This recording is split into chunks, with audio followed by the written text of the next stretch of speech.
Okay, I just need to cover this quick. There's a thing that is called supportive emotion. Now, let's say you're going to go into an emotion for, so in my books, let's say you go into one single emotion, then all of a sudden you you discover other connecting emotions. They could be supportive emotions to be able to express that main emotion. So let's say you go into despair, you go into regret, and you've got um, um, here's an example: sadness, disappointment, and um, anger and loneliness all come in to that other emotion. Now, a lot of times people will block that out. They'll be, well, they'll be like, well, that's not the emotion that we're exactly looking to get. But hold on, we're there to do one thing. We're, as actors, creators, musicians, songwriters, whatever it is creatively, we are there to tap into the emotion. Once we tap into the emotion, however we get into that emotion and get it activated is good. This is exactly what we need to do. So um, we shouldn't be afraid to think that we're going to go into our anger or our anxiety or our a certain type of anxiety, of course, for the scene, or a certain problem, and we identify the emotion and we're able to get sort of into it. And look, we're doing the emotional preparation, emotional activation list. We've got 6 different things to be able to go and activate ourselves. So we go through that list. But what will happen is that there'll be an ensemble of other things stirred up within us. Now, this is a really positive sign. It's a very, very good sign that you're actually stirring up more than just that single emotional strand that you're focused on. This means that there's going to be dynamic in the work. And I've structured this in a way where you don't just go off on one impulse.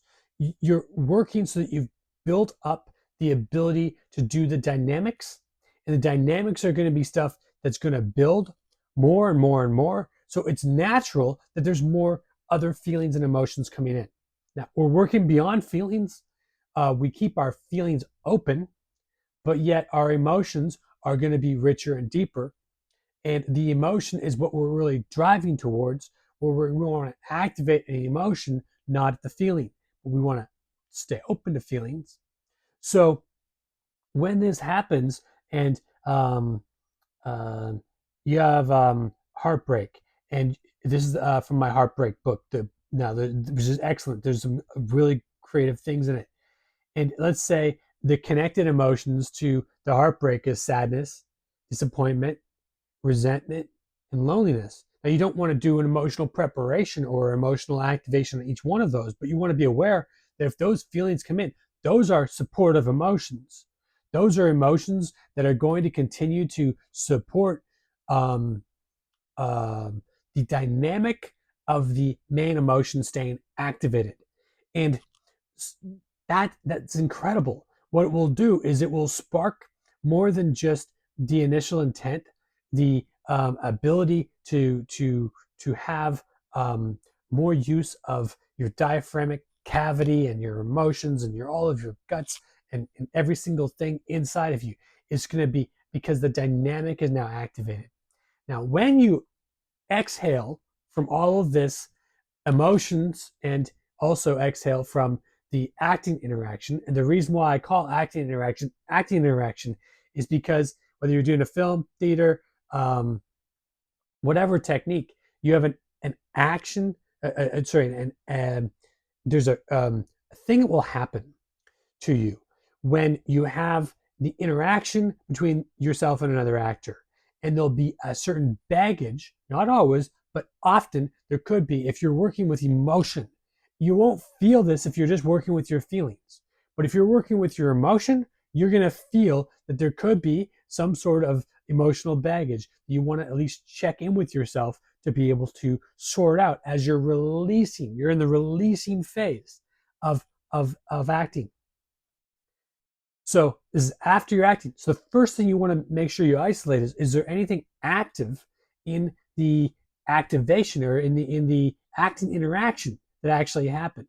Then you go from there and you go into your emotional preparation, your emotional activation process. You say, what did I trigger myself into this? And did any of this stuff come out? Now, that's when you're going to look at supportive emotions. You're going to say, okay, do I have any feelings of sadness? I went into my heartbreak. I have feelings of sadness. Do I have any disappointment? Do I have any resentment? Do I have any loneliness? Because those feelings also came up in my emotional preparation period. You want to call it emotional activation. You want to call it however you want to call it, getting your emotion ready for your art and your acting. That's going to be the ambiance of how to be able to get out of it after you've actually gotten into it. So this is incredibly important. Ask me some questions about this. I'm pretty busy, but this is what it is. So let's get to it. Thanks.